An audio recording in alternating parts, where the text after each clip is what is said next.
What agency you with? I'm the state attorney. Same thing. All right. Thank you. Your tag didn't come back. Never seen that before. Do you guys have cards on here? Yeah. 1 second, please. Actually, this isn't my car, but I can write my name down if you'd like. There you are. Like, you have to be behind the person.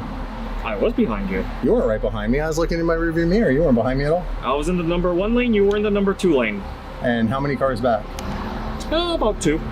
I wasn't behind you Right, directly, and then I see you driving away from me while I'm going 60. Well, I mean, if you were looking down doing 60, Yep. so you were looking down, but you weren't looking up at me.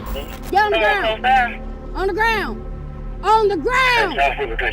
Did you just run from me? Sir, okay? All right, put your hands behind your back. This ain't even him. This ain't even him. Police officers are supposed to know the law better than anyone, and sometimes they do. But then there are times when officers are clearly just trying to flex their power and intimidate people without actually knowing what the law says. Sometimes these officers succeed in intimidating people that didn't do anything wrong, but other times they end up pulling over the wrong people. And what happens next is the sweetest case of humble pie you have ever seen. The officers are schooled by the law by people they pull over and have no choice but to shamefully walk away. Today, we'll be diving over the world of cops who pull over the wrong people, and the result is hilarious. I can't imagine how it feels to be schooled by a regular person as a cop, but I bet it's even worse when you're the head of the police department being pulled over and schooled by a traffic officer. Let's start off with this chief of police deputy who got humbled by his own officer. Guess who I just pulled over?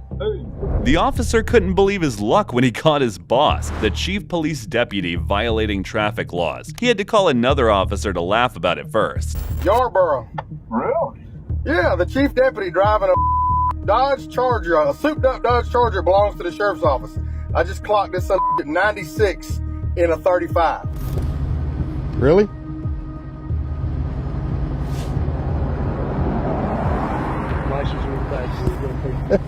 Yeah. Sir, here's your ID back. This is your copy of the citation. If you would sign right here. It's got a court date, time it must appear. Please slow down and have a safe day. Okay, that officer definitely enjoyed pulling over his boss and would be telling that story for years to come. But watching this next officer biting his tongue as the man he pulled over teaches him a lesson is even more satisfying. Oh, so I pulled you over for speeding. Hey, YouTube channel? I wasn't speeding. You were. How fast? Back on Bridgeport, you're going about 70. No.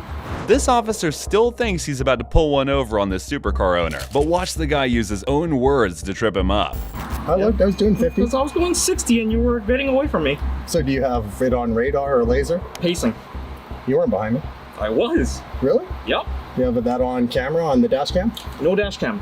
No dash cam? Nope. So it's just your word against mine? Yep. All right. At this point, this man knows the officer doesn't know what he's saying, and he's about to make him realize it. Like, you have to be behind the person. I was behind you. You weren't right behind me. I was looking in my rearview mirror. You weren't behind me at all. I was in the number 1 lane, you were in the number 2 lane. And how many cars back? About 2. So you were behind another car behind me. I wasn't behind you Right. directly. So you're in an opposite lane, behind a car. So you were in the curb lane. Uh-huh. I was in the closer lane to the double yellow. Right, correct. Yeah. And then I see you driving away from me while I'm going 60. Well, I mean, if you were looking down doing 60, Yep. so you were looking down, but you weren't looking up at me. This is the exact moment the officer knew he had been caught in a lie, and he had no choice but to backtrack his story. Or you were looking down and looking at me at the same time. These are just questions I'll ask in court, right? I know. Yeah. I know. But did I say I was going to give you a ticket? No, you didn't, but I like to ask questions, That's fair. which isn't illegal. No. I'm not saying I'm going to get a ticket. No, I know.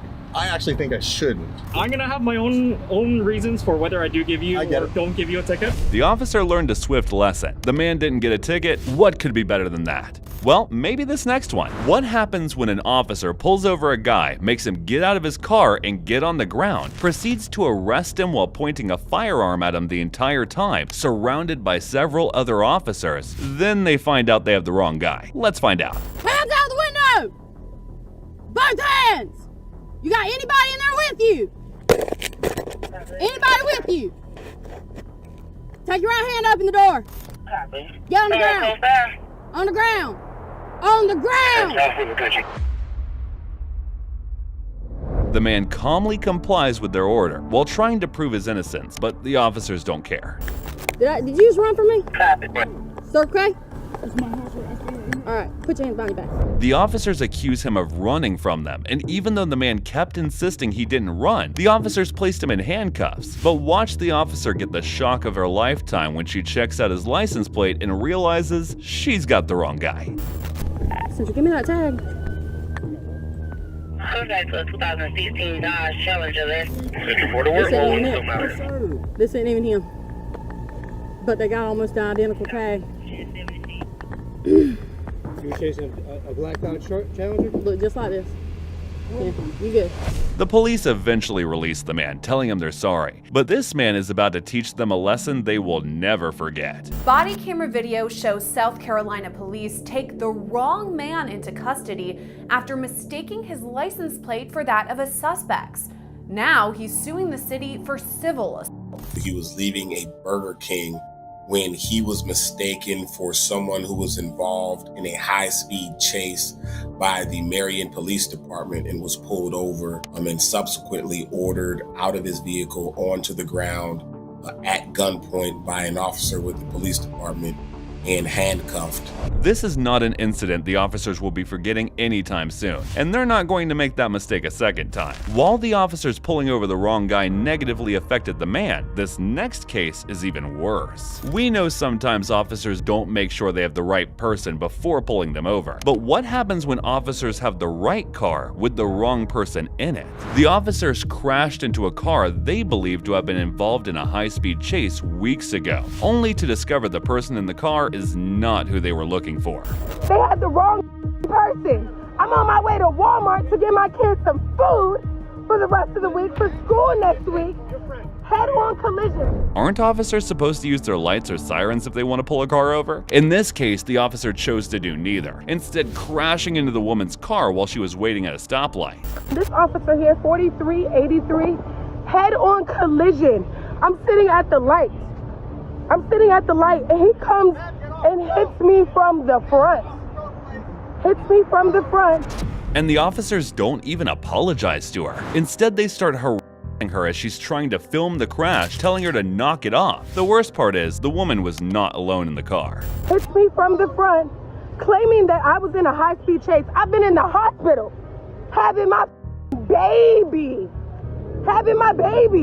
That's right, the 6-day-old baby she had just had was in the car at the time of the collision. These officers could have done some serious damage to a mom and a newborn, and they don't even apologize? My baby is a week 6 days old today. Explain to you what happened? Yeah, you had the wrong person. Your car. No, maybe it was a car like mine. I was in the hospital. It turns out the officers did have the right car, but the woman who now owns who they crashed into didn't update the ownership of the vehicle when she got it. It's one thing for officers to target the wrong person mistakenly. It's another thing when they go after someone for doing something legal, but try to make it look like they're doing something wrong, but when the person knows they're right, the officers end up looking dumb. All right, how you doing today? May I ask why you're filming?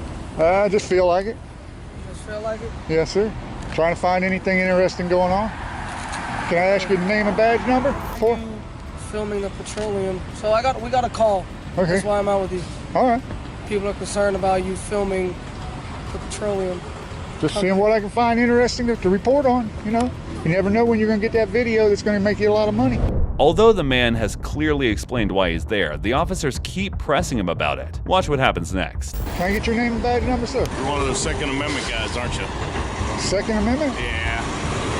Civil rights guys. What's your name and badge number? Is there something wrong with Second Amendment? You don't like the Second Amendment? I'm not going to have this conversation with you. At this point, the officers know they're wrong, and they're just grasping at straws. But the guy is not backing down. Well, you're the one brought it up, though. No, that's just who you are, though. I've seen your picture on the emails, so. If you don't want to have the conversation, why you bring it up? I'm just curious on that one right there. Because that's who you are, right? You see my picture as a Second Amendment person, huh? Yes, sir. Interesting. Yeah. I find that very interesting. On an email. An official email.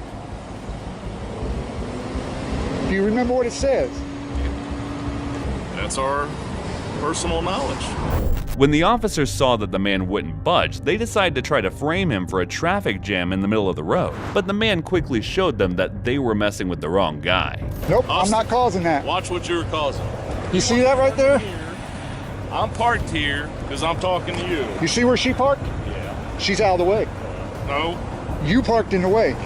I've stood here and watched several trucks come out You're here. I'm not causing this. No, that's projection. That is projection. There's plenty of places for you to park where they could have got through, but you refused to do that. You'd rather park in the way. If you weren't here doing this, we wouldn't be out here. When the officer saw that the man was not backing down, they eventually walked away and left him alone. It's one thing for officers to try to arrest a person because their vehicle looks like the vehicle of a suspect. It's another thing to try to arrest someone because they look like the suspect you're looking for. And the officer in this next case learned that the hard way. He don't even know my name and tell him I have a warrant. What did he do? That's what I'm saying. For what? For what? I'm from Louisiana. For what? For what? Yeah. I don't even live in Louisiana, so how would I have a... You don't know my name, so how can you tell me I have a warrant in Louisiana? Sir. Stop. Clarence, Okay, but you know that's your Imagine walking your dog in front of your house and an officer stops you telling you your dog isn't yours and then proceeds to try to arrest you for a warrant in Louisiana and you don't even live in Louisiana. That's what this officer tried to do. But thankfully this man knows it's right and refused to be messed with. You just put him in front of my house and then... I don't trust, cause you shaking like you scared or something. Okay. You shaking like you scared. He don't live in Louisiana. I don't even live in Louisiana. How the hell would I have a warrant in Louisiana? No matter how much the man tried to explain to the officer that he was the wrong guy because he had never stepped foot in Louisiana, the officer kept trying to arrest him. And then this happened. Quentin, you already said your name was that. My name is not Quentin. What the f is wrong with you? Sir, his name is not Quentin. Then I see the ID was done. The officer clearly does not know the law according to Texas law. The man is not required to show him an ID until after an arrest has been made. What makes this case even worse is that this officer does not even know who he was supposed to be arresting because he called the man 3 different names. First calling him Reg, then Quentin. No, I'm not gonna be the next you kill. No. Stop. His name is not Quentin. Quentin. Let's do this and be done. I got no probable cause. I got You just dropped in front of my house. Yes, I know who you are. It's you know what's my name? Man, that. You shaking like you scared. I'm not gonna let you put me in handcuffs. Please stop. Please stop. My name is not no Quentin. At this point, the man asks the officer to show him a picture of the man he's looking for, and watch what happens when the officer realizes he has the wrong man. Show me the picture. Show me the picture. Okay, wait. Just walk with me. No, walk with me. No. Please, he's not going nowhere. He's not going nowhere. I need your supervisor or somebody I am the else. supervisor. Come on. Well, let me see your stripes. Well, I need Let's somebody walk else. to the car. No, you're not gonna give me to your car. No. Sir. Put my yard on my property. Get my phone out of the car. There you got him running. Get my phone out of the Calm car. down. Here's the deal. No, look like That's me. not What's wrong with you, man? The man totally lost it after he saw the picture of the man the officer says is him. It turns out that that man is a black man in his 50s, and the only thing they have in common is dreads. What you trying to say? Because I got dreads and I'm black, that's me? No. That's not him. She can see that's not me from over there. No. The officer was clearly clueless and a little overeager, but thankfully the man stood his ground and did not let the officer wrongfully arrest him. It's definitely wrong to try to arrest someone just because he looks like someone else, but you know your job is at risk when you wrongfully pull over the state attorney. What agency are you with? I'm the state attorney. Once the officer realized this was Aramis Ayala, Florida's first black state attorney, he immediately went into explanation mode, trying to justify pulling her over. All right. Thank you. Your tag didn't come back. Never seen that before. I'm sorry? Yeah. We're good now. So it was... We ran the tag. I've never seen it before. A Florida tag. It's never come back to anything before. So that's the reason for the stop. What was the tag run for? I'm sorry? What was the tag run for? Oh, we run tags all the time, whether it's at traffic lights and that sort of stuff. That's how we figure out if, cars are stolen and that sort of thing. Also, the windows were really dark. I don't have a tint measurer, but that's another reason for the stop. Aramis does not believe their explanation because her next move puts fear in the officers' hearts. Do you guys have cards on you? Yeah, 1 second, please. Actually, this isn't my car, but I can write my name down if you'd like.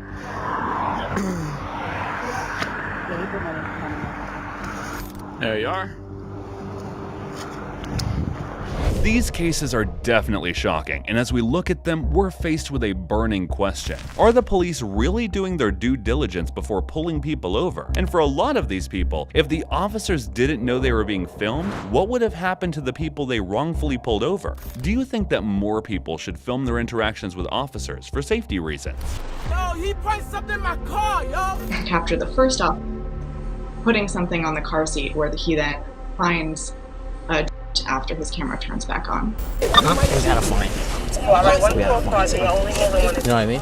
Alright, this was in the back seat on the floor. So, cigarettes lit. There's no doubt that most law enforcement officers take their jobs very seriously. They often go above and beyond the call of duty to save innocent lives and bring justice to anyone who deserves it. But on the flip side, some officers break the sacred oath to protect and serve. Today, we'll be diving into the shocking world of dirty cops, where morality is out of the question and they think they're above the law. Brace yourself as we uncover the truth behind the times officers were caught planting on innocent people. In Tulia, Texas, 1999, a high-stakes bust sent shockwaves throughout the nation. On the surface, the bust was successful, but there was a catch. There was virtually no evidence linking any of the suspects to the charges. So, what happened? At the time of the bust, Tulia had an African-American population of about 400 people, most of whom historically came to work on the cotton fields in the 1940s and 1950s. As the sun rose on the morning of July 23, 1999, law enforcement officials made a huge bust and arrested 46 people, most of whom were African American. Although the authorities found no justifiable cause to arrest them, some of these people were profiled for having a previous record. The officers relied solely on the testimony of one agent, Tom Coleman, who was undercover for 18 months in the Tulia scene. Claiming to have made more than 100 buys during his sting operation, Tom earned himself the Texas Department of Public Safety Outstanding Officer of the Year award. Now the case went to trial, and all the defendants were given guilty verdicts and lengthy sentences. Losing hope, they all began to accept plea deals to hopefully get less time. But this is when Tom's story began to fall apart. One of the harshest sentences of all, 90 years, went to Joe Moore, a 60-year-old hog farmer who has lived much of his life in this one-room shack. I didn't even know nothing about a kingpin. I don't even know how a kingpin live or nothing. I don't know nothing about that. But I know they live 30 times better than this.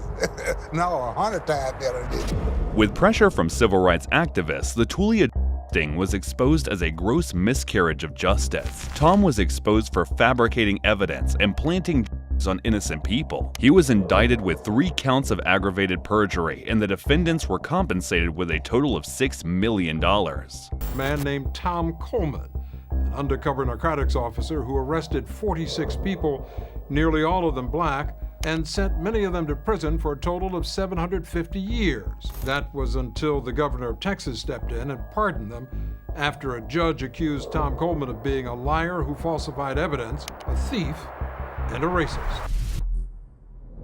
Up next, we have the case of Floyd Dent. In January 2015, Inkster, Michigan officer RoboCop Melendez was seen dragging an unarmed Dent out of his car, pinning him to the ground and assaulting him within an inch of his life. Floyd, a Ford employee for the past 37 years with no prior criminal record, was pulled over for not making a complete stop in an area known for drug activity. After being brutally assaulted, Floyd was charged with resisting arrest, assault, and possession of narcotics. Floyd claimed that William and the other officers planted the substances on him, and a video released appears to show William pulling a plastic bag out of his pocket during the altercation. Now, this was not William's first infraction. In 2003, William was accused of leading a ring of 16 Detroit officers down a path of corruption. They planted weapons and narcotics on suspects, leading to the biggest bust of the time. However, an internal investigation later revealed a deeply troubling aspect aspect of the operation. Evidence had been planted on innocent individuals. Even so,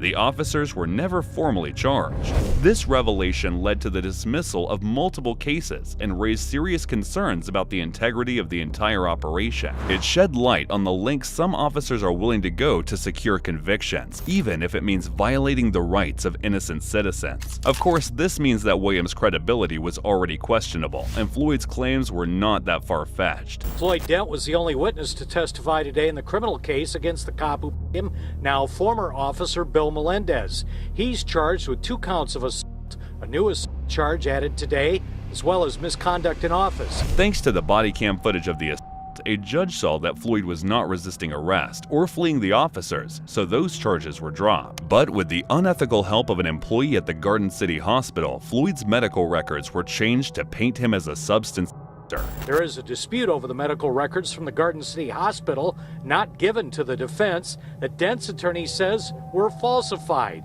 and he intends to sue the hospital next. The Garden City Hospital, or at least a member of Garden City Hospital, conspired with these officers to paint my client as a user. So the narcotic charges were not dropped, and Floyd was offered a plea, which he rightfully denied, as he said he won't plead guilty to something he did not do. He made the right call, as a few months later he was completely free of all charges. Jawan Niles started his life as an ambitious young man who never took himself too seriously. He dreamt of starting a landscaping business, but little did he know that a run-in with the wrong officer would take that dream from him. Niles was charged with the possession of in 2007 and sentenced to 3 years in prison. This effectively ruined his life because with the felony on his record, he could not find a job or even an apartment.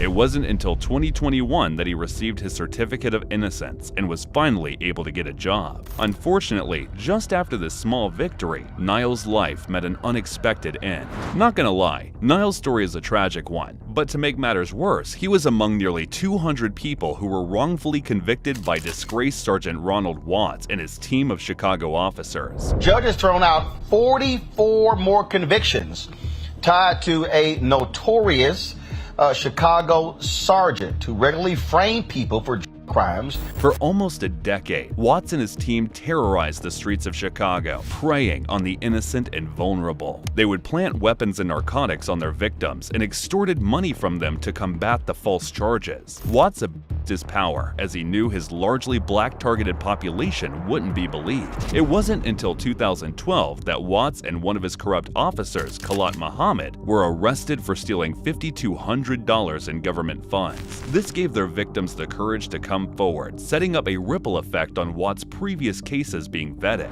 And guys, the wrongful prosecutions collectively caused victims 459 years of their life. The persecutions have been moving swiftly to dismiss about 226 convictions that Watts made. Since then, most of the victims have rightfully filed a federal civil lawsuit because their constitutional rights were violated by Watts. After they've ruined people's lives, think about all those folks who were innocent, all those years that they lost with their families, and being able to be in a job and being able to build wealth for both themselves and their families and their communities that was taken away by someone who told lies to garner their own wealth from individuals.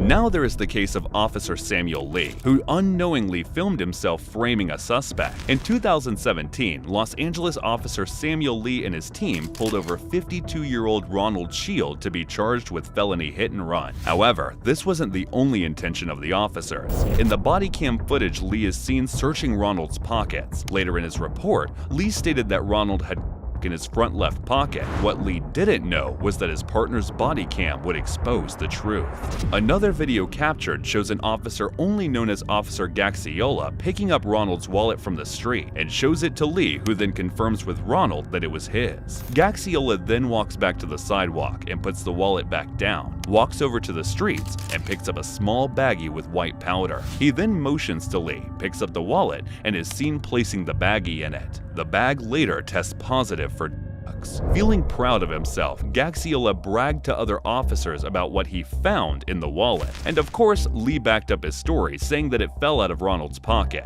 These two thought they were in the clear, but the body cam footage revealed the truth.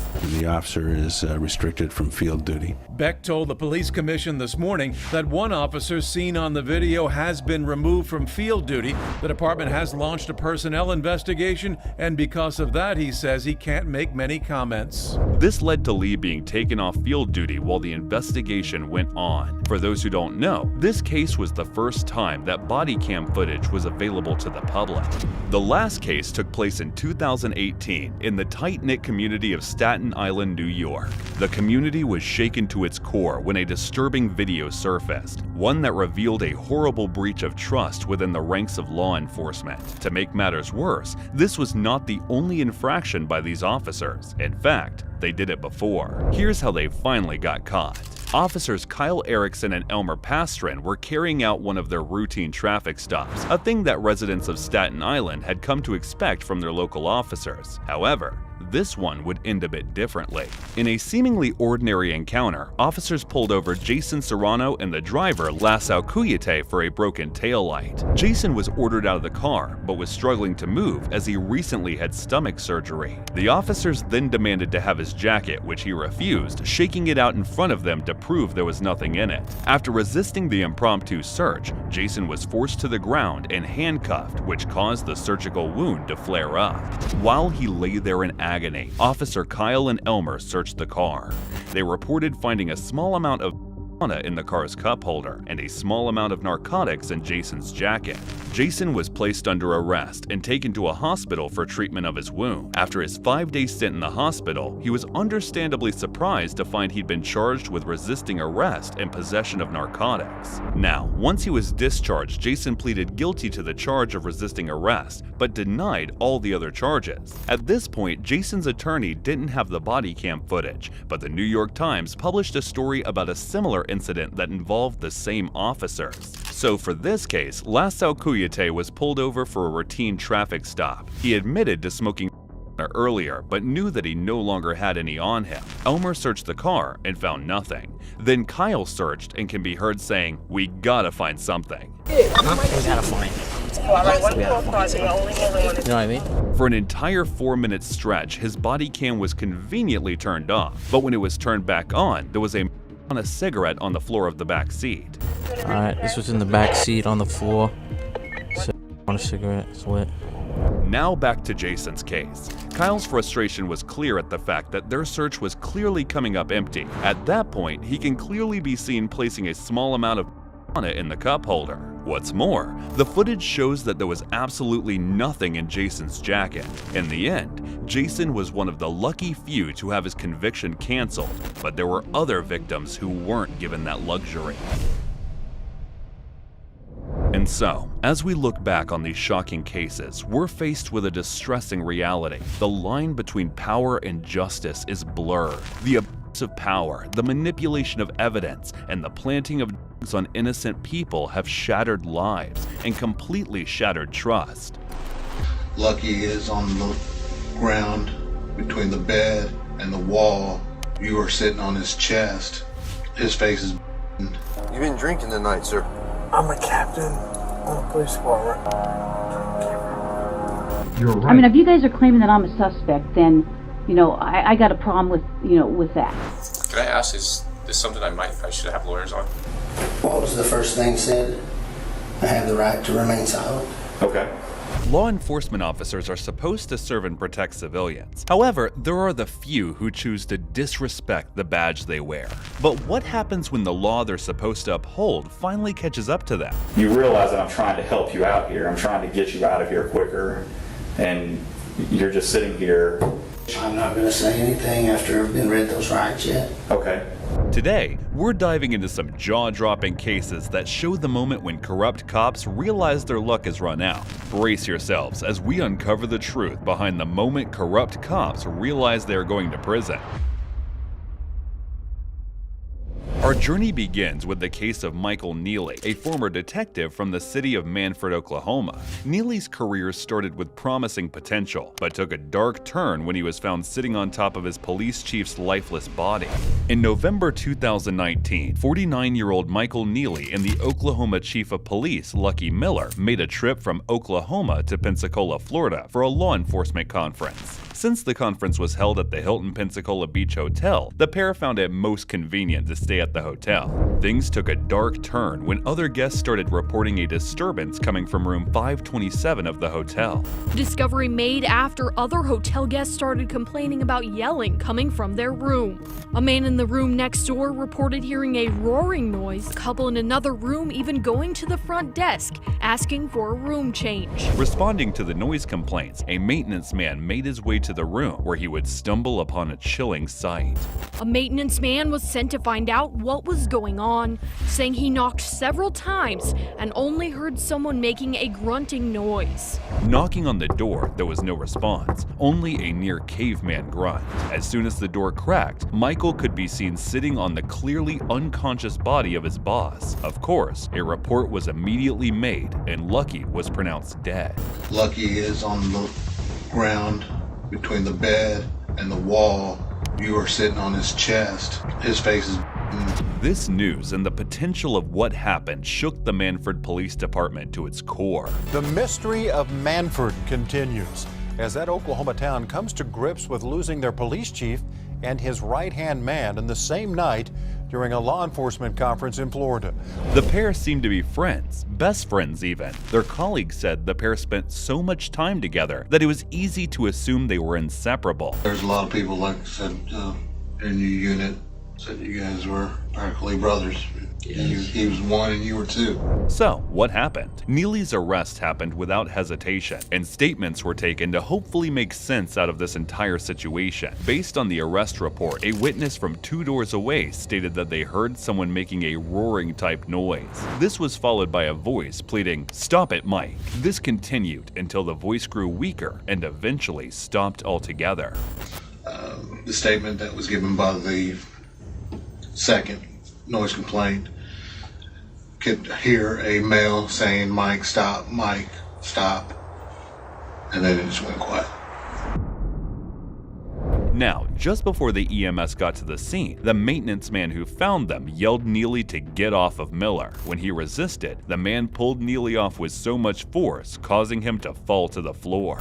And he tells you, get off of him, pulls you off of him, you go on the bed, roll off the bed, fall on your face, and that's where the nose and the lip get busted. And Lucky's unresponsive.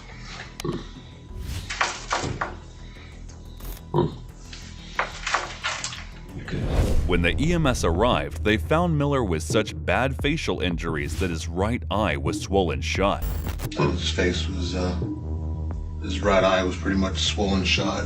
Since Neely's hand was bruised, red, and also swollen, there was no denying what had transpired. For some reason, Mike Neely, his boss and best friend. But we're still left with a pressing question. Why did he do it? Following the arrest, Michael was brought to the same interrogation room where he himself had questioned suspects for decades, only now he was on the other side of the table. The interrogation uncovered that the pair were drinking from the time they arrived at the hotel, ending the night with half a gallon of vodka. This meant that their blood alcohol level was well above the acceptable range, and explains Neely's hungover appearance in the interrogation room. Now, you'd think that a detective who's familiar with the interrogation process would know to stay quiet until his lawyer gets there. Instead, Michael does everything he knows he shouldn't be doing. He showed little to no remorse for the chief, or any form of sympathy toward the chief's family. Lucky's dead.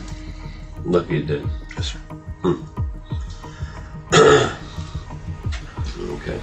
This simple act could have helped to swing the case in his way and prove it was an accidental death. However, it did appear that Michael was confused until the very end of the interrogation. That's horrible.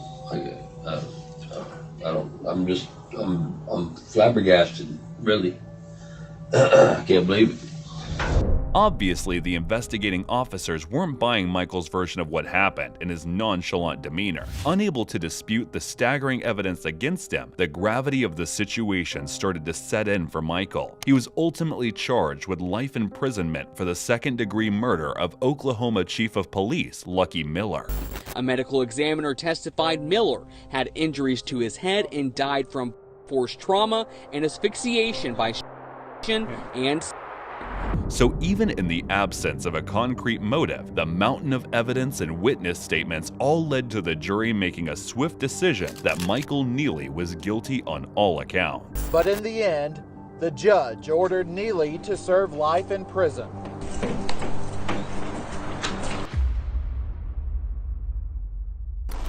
James M. French's career in law enforcement started with just as much promise as any new recruit. With the desire to deliver justice burning inside him, James did all he could to keep Oklahoma City safe and free of lawbreakers, climbing the ranks of force, gaining the coveted captain status.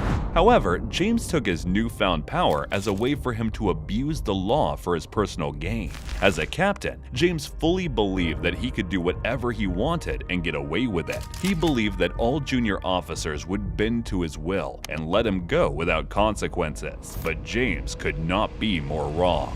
So, how was he caught? In the early hours of Sunday, March 12, 2023, James was seen speeding and swerving in an unmarked SUV owned by the city. Fortunately, an officer was able to catch up to James as he pulled into the driveway of the home he shares with his mother. The arresting officer's body cam footage shows him speaking to James while he was still sitting behind the wheel of the SUV. The officer asked James if he had been drinking, and he did not answer the question, stating, "I'm a captain of the police department." You've been drinking tonight, sir. I'm a captain of the police department. After getting hit by the stench of liquor, noticing James's watery eyes and slurred speech, there was no question that he was drunk. The officer asked James how much he had to drink, and he pleaded with him to turn off his body cam. How much we had to drink tonight, sir?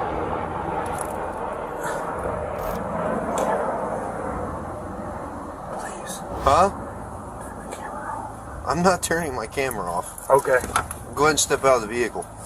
Declining James's request, the officer asked him to step out of the car. Upon doing so, James confessed that he was at a poker game and had a couple of beers. How much we drink tonight, sir?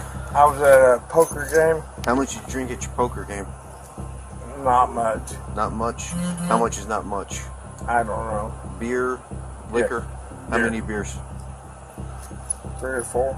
Naturally, the next question would be if he thought he should be driving. Well, as not only an officer but a chief, James knew he shouldn't, but tried to justify it by stating that he was only coming from 4 blocks away from his destination. You think you should drive it?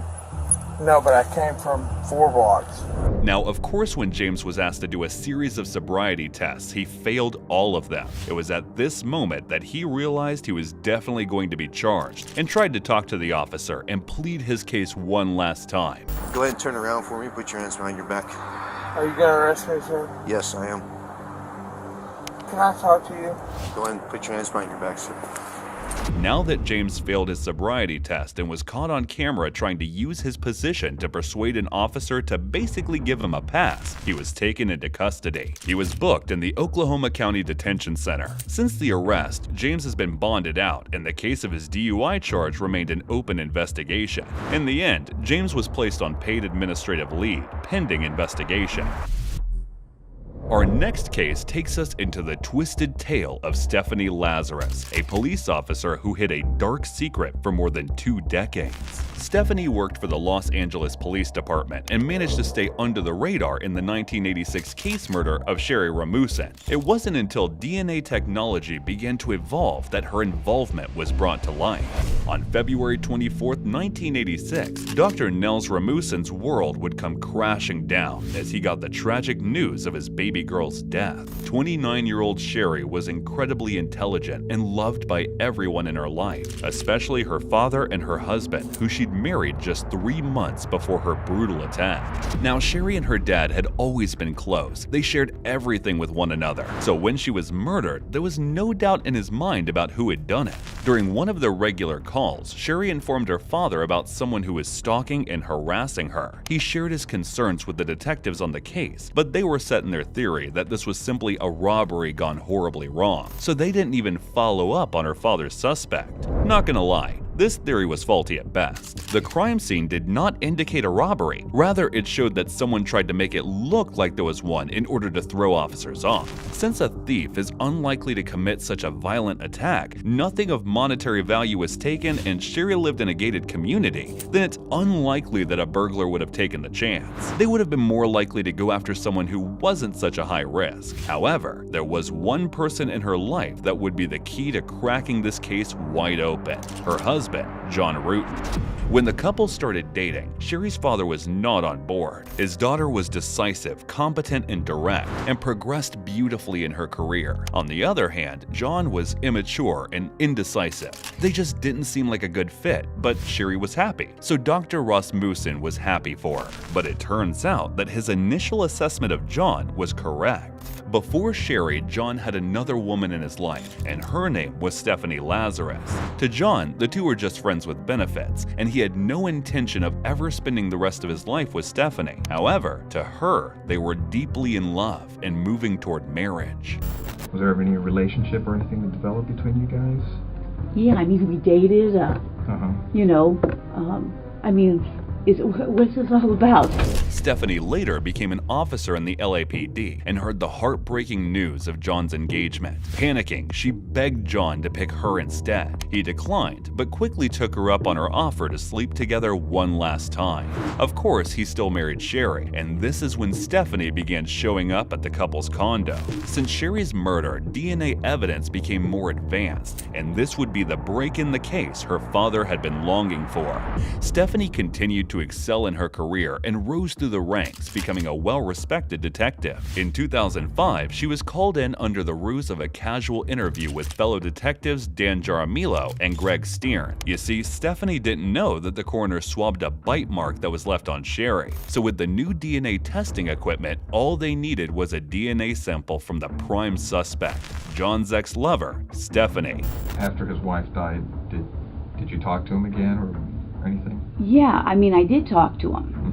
I talked to him, probably his parents, probably some other friends, you know, I'm sure I talked to him. The DNA came back as a match, telling the detectives that they found their killer. As the casual interview turned interrogation proceeded, Stephanie began to realize that she wasn't as slick as she thought. Visibly frustrated, anxious, and trying to act confused, she was led away in handcuffs with nothing but the fact that she had been outsmarted.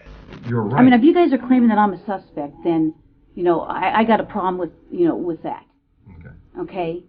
So, you know, if you're doing this as an interrogation, you're saying, hey, I'm a suspect. Well, now I got a problem with, you know, now you're accusing me of this? Is that what you're saying? A shocking 23 years after Sherry's death, Stephanie was convicted of first-degree murder and sentenced to 27 years to life. At present, Stephanie is serving her time at the California Institution for Women in Corona, and she will be eligible for parole in 2034.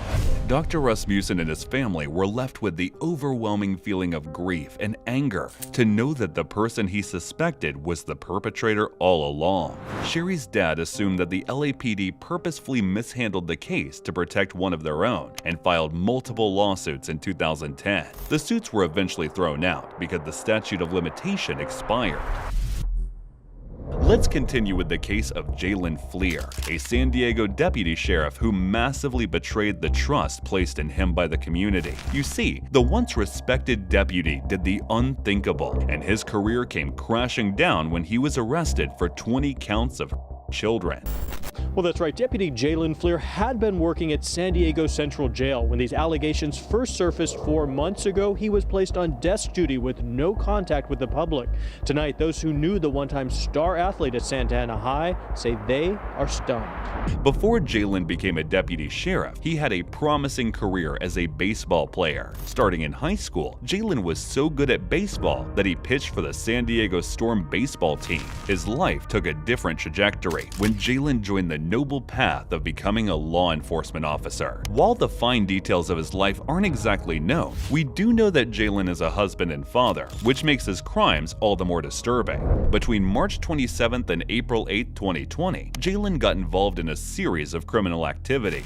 In April 2020, San Diego County Crime Stoppers received tips about an unidentified man engaging in acts with a young girl, all under the age of 16. This case began with anonymous tips to Crime Stoppers back in April. An investigation by Chula Vista Police revealed a total of 3 alleged underage victims. It's reported that he contacted these minors over social media with the intention of meeting to be intimate with them. When speaking to these children, Jalen proudly displayed his status as a law enforcement officer. Of course, holding his status and power over the girls made them fearful that there would be no justice. Tonight, we are learning new details about the extent of his crimes and the victims who say they had nowhere to turn to. The details of this case are disturbing, especially if you're a parent of a young teenage girl. The prosecutors say he contacted 41 young girls as young as 9 years old. So out of the 40 alleged minors he contacted, Jalen would only be charged for the brave 4 who stepped forward and shared their story. After his arrest, the public would finally learn the disturbing details of Jalen's charges. Fleer, who surrendered to authorities Wednesday, now faces 15 felony charges, including with a person 14 or 15 years old, minor to commit a offense, copulation with a person under 16, and sending obscene material to some minor. Jalen was taken into Chula Vista Police custody and questioned. During the interrogation, Jalen looks defensive and even asks if he should have a lawyer present. As the allegations are brought up, Jalen becomes more and more stressed. At the beginning of the interrogation, he was more open with his responses because he did not know the true reason he was there. But as details came out, he became more closed off with his responses. So I'm gonna lean back and get comfortable. Just because. Are you comfortable? Do you want to take off your duty belt? No, I'm good. Can I ask, is this something I should have lawyers on? Now, the more Jalen was questioned, the more he realized he did not have a fighting chance. He decided to execute his right and ask for a lawyer, but there was still a search warrant out for his home and vehicle. Little did he know, this would be the thing that confirms everyone's suspicion. Upon searching Jalen's belongings, investigating officers found a mountain of evidence that backed up the statements of the victims. Knowing that his time was up, Jalen decided to turn himself in. He tells multiple 12-year-old girls, "Do you have any younger friends who are interested in older men? I'll give you money to hook me up with them. The younger they are, the better." Jalen pleaded guilty to 20 felony and misdemeanor charges, acts against minors. He was sentenced to 12 years in prison, but his attorney, Dave Shapiro, tried to get it reduced to 9. The 27-year-old's attorney asked for leniency. Mr. Fleer and his wife were expecting the birth of their first child. The child was going to come any day. And Mr. Fleer, without hesitation, said, "I'm ready to surrender." You see, David tried to reason with the court that Jalen's guilty plea stopped the case from going to trial, which prevented the victims from having to recount their trauma. He also claimed that Jalen enrolled himself in a program and was on the road to recovery. Of course, the court did not buy this and kept the original sentence of 12 years. I have never seen a more despicable set of facts as I've seen in this case. Lastly, we examine the case of Grant Hardin, a former Arkansas police chief whose chilling past quickly came to light. Not only was Grant arrested for the senseless murder of James Appleton, but he was also charged with 2 counts of Amy Harrison. Tonight, we learned what linked a former cop in Northwest Arkansas to a 20-year-old cold case involving the of a teacher. So how was he finally caught? Just as all the other corrupt officers, Grant had a promising career ahead of him. After joining the force, he quickly climbed the ranks and became a chief. But Grant was hiding a series of dark secrets. It all started with James Appleton. How a tragic murder just 2 years ago broke a case from 1997 wide open.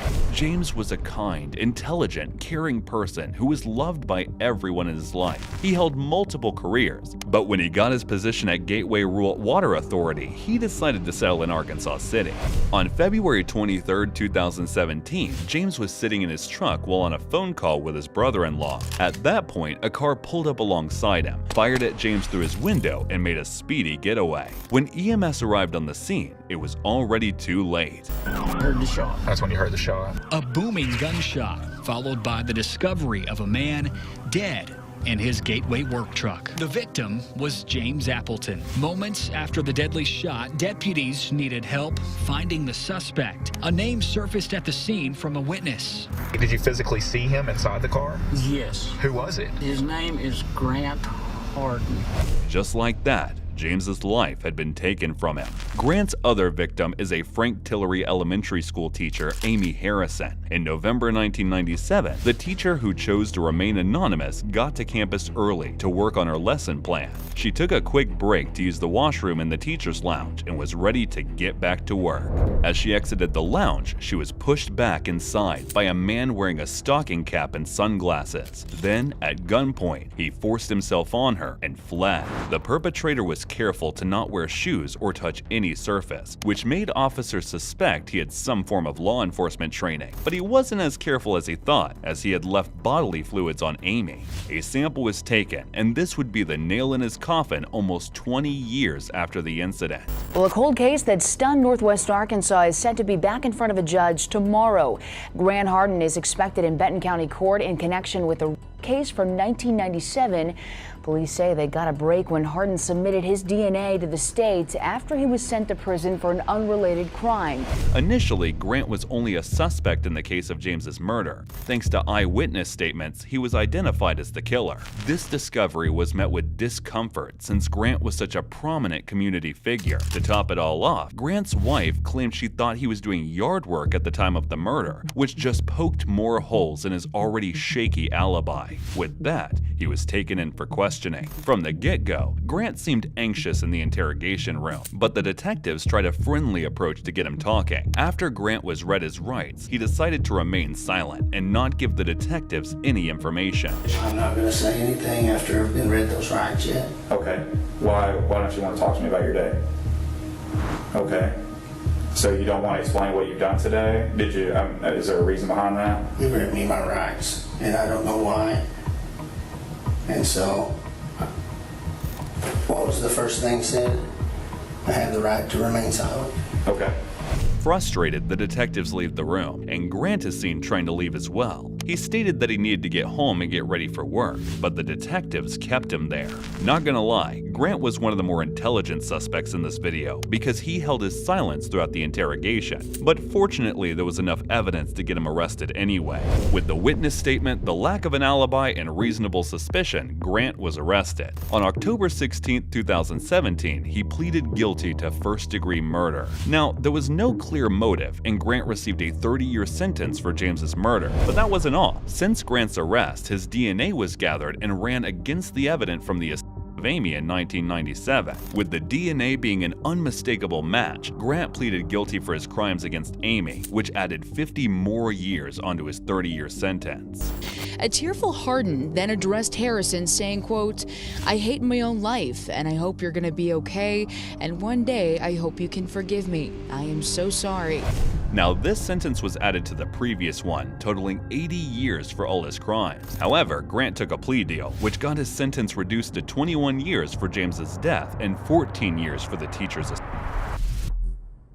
Officers are supposed to serve and protect, but some believe they are above the law. Thankfully, there are those who take their job seriously and do all they can to see justice served, even if they have to arrest one of their own. Do you think you could have put away your friend and colleague all in the name of justice? Leave a comment down below. Before you go, hit the like button, subscribe, and see you in our next video.